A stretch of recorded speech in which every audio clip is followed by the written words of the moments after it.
Hello everybody, I'm Andrew. And I'm Phil. And today we're going to be making a drink to commemorate the iconic Jeep. That's right, so stick around.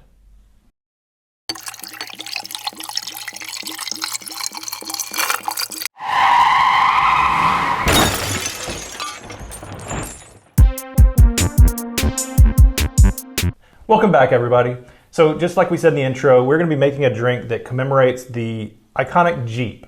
Now, I didn't know this had such an interesting backstory, but Andrew was telling me about it, and I said, you know what, that would make an interesting drink to make. So what can you tell me a little bit, or what can you, I know you can tell me a little bit about it, but what can you tell the audience about the origins of the Jeep? So the Jeep is definitely the most American vehicle that we still have to this day.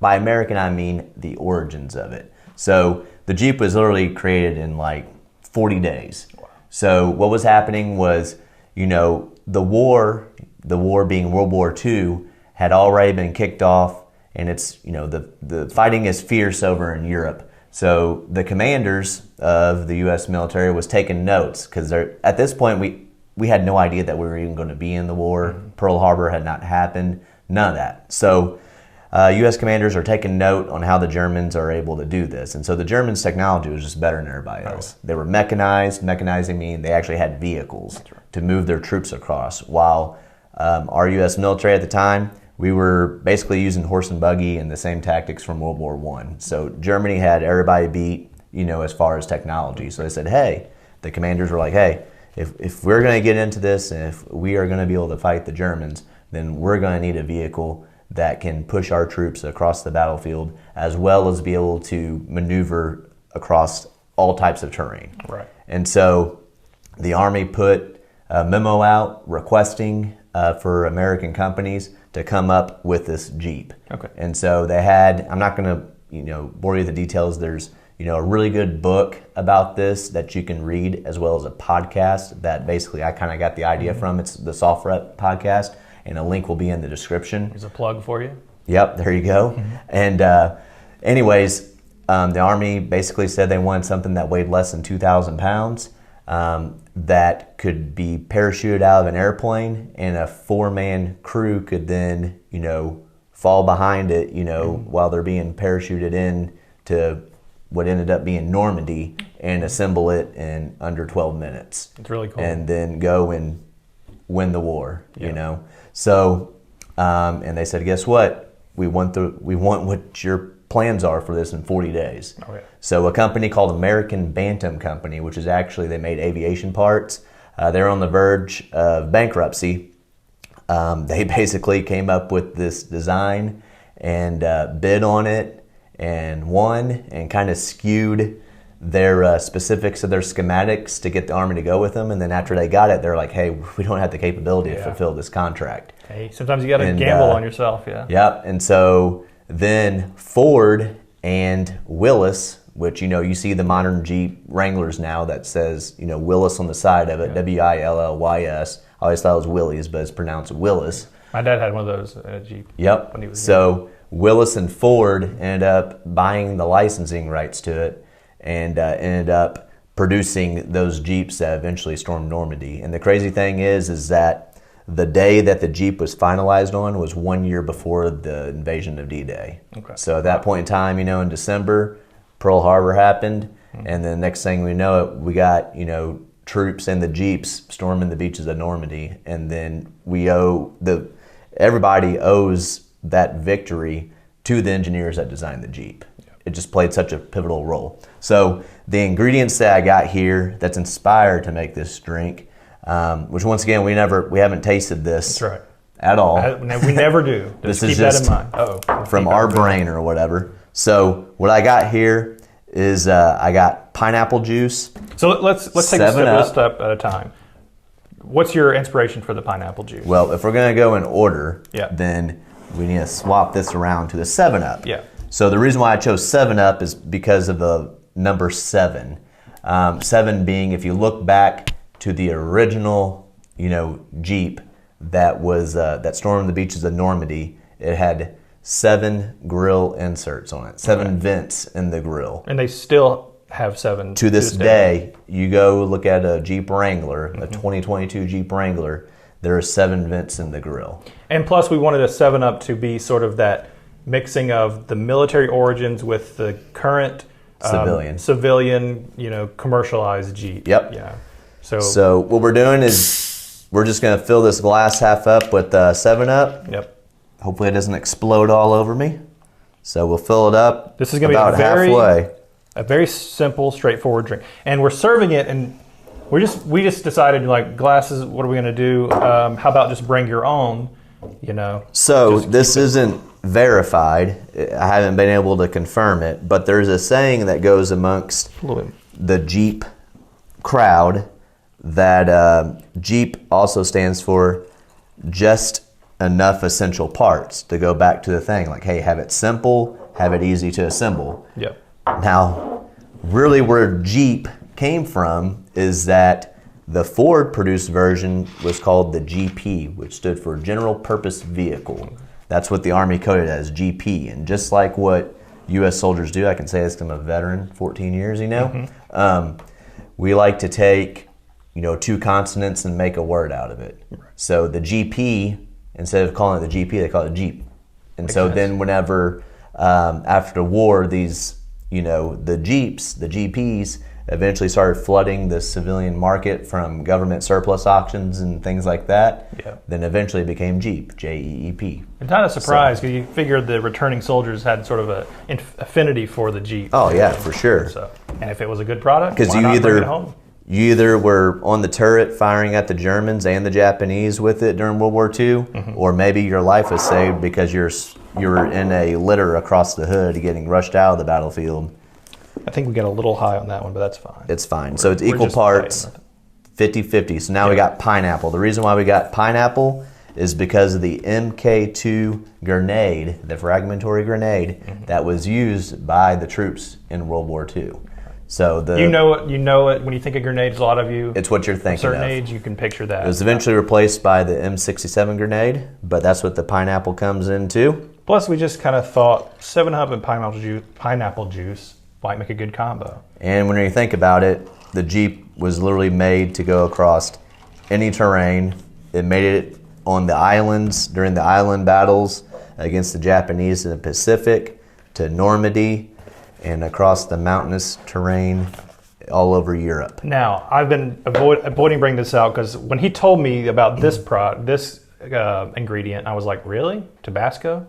And yeah, you explained to me that, well, go ahead and tell me. So they weren't using MREs in World War II. They had something else different. I believe it was sea rations. I know they use that in Korea because my dad was a Korean War vet and he always talked about the sea rations. But anyways, I can say, so the Jeep is, the granddaddy of all the vehicles, of all the 4-wheeled vehicles that the U.S. military uses today.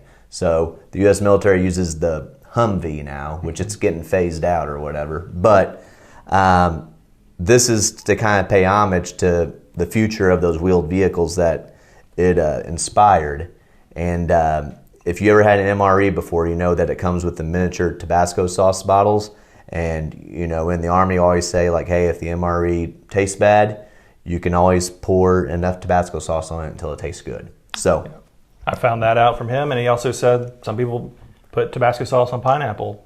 And and that's another thing. Like, I found, a lot of times, like when you go down south, Central South America, they like to put hot sauce, not necessarily Tabasco sauce, on pineapple, and it's actually really good. So 1 dash? 1 dash. Per drink. We'll just do 3. Let's get 1, 2, 3. Just because one little drop came out, and I was like, yeah, we need a little more substantial. Yep.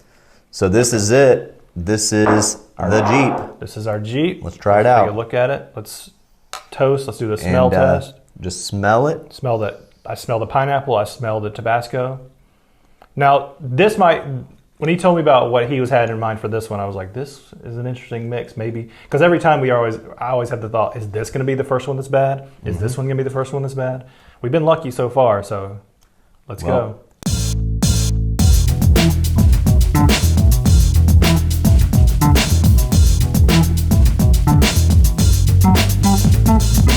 Are you ready? Here we go. 7-Up, pineapple juice, and Tabasco sauce. All right. Cheers to the Jeep.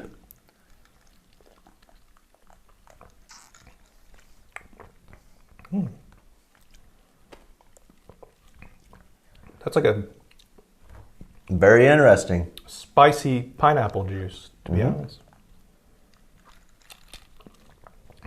It's reminding me a little bit of the Baja Blast with the with the spice to it. So yeah, it does remind me of the Baja Blast. So that's interesting. Now, I'm not getting a lot of 7-Up, but the carbonation's there. yeah, I'm not surprised because of the flavors we have, it's probably the weakest taste.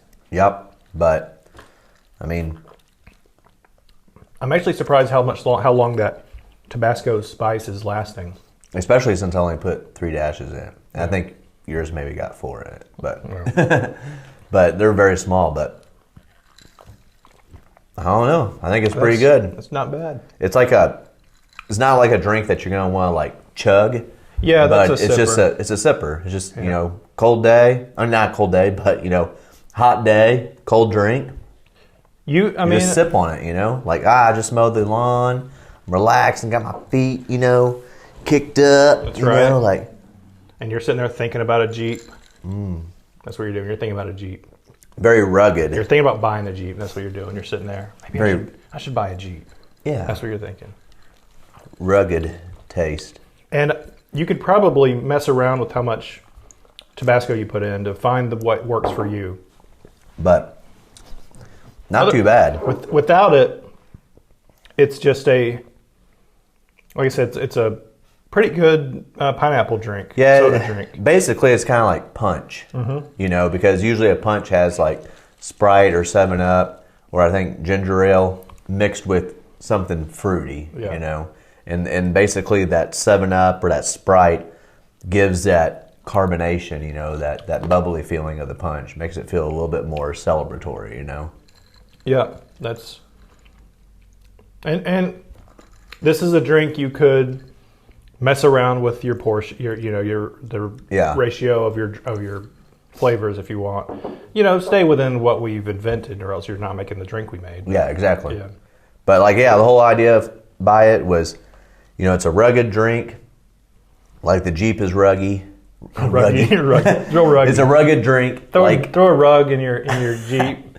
It's a rugged drink that, like the Jeep was rugged, but versatile, easy. Like, you don't need a specific glass for this. You don't need nothing. You just... Simple ingredients. Simple ingredients. You know what?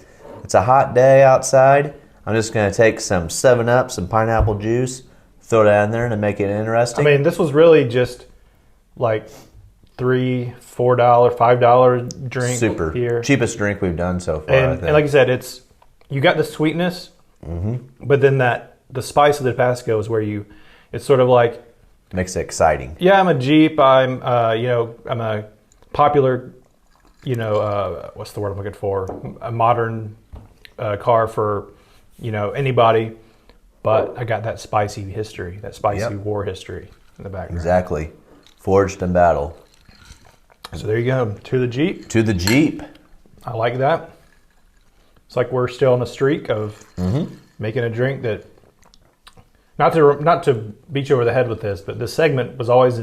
I was always picturing us making bad drinks. Yeah, and not like us on being purpose, being like, yeah, just, all right. This clash is too much. But no, duly noted. It's probably just subconsciously we're just like want to make it good. So I think it's just really we should have been born like mixologists or something. We need to, maybe soon we'll just need to be like, we're going to make a bad one. We're going to pick a car that everybody hates and make a bad drink. We're going to try and make it bad. And if it's bad, if it's good, man, I don't know what's wrong with us. Yeah. Well, hate it so it's so bad that it's good. There you go. I don't know. Yeah, it could be. But anyway, so you know what? Give this a shot. I'm curious how you guys feel about this mix of, fruit and Tabasco. Let us know what you think. You're not going to break the bank on it. I'm enjoying it. Guarantee you got some Tabasco in your cabinet at home. Yeah. So, any last thoughts? So if you like what you're seeing so far, hit that subscribe button, hit the bell button so you get notified whenever we have new videos come out. We do new videos every Saturday at 8 a.m. and it helps the channel out if you do that. That's right. And Here's to you guys. Here's to the Jeep. And Yep. thanks for watching. To the Jeep. See y'all later. Bye-bye.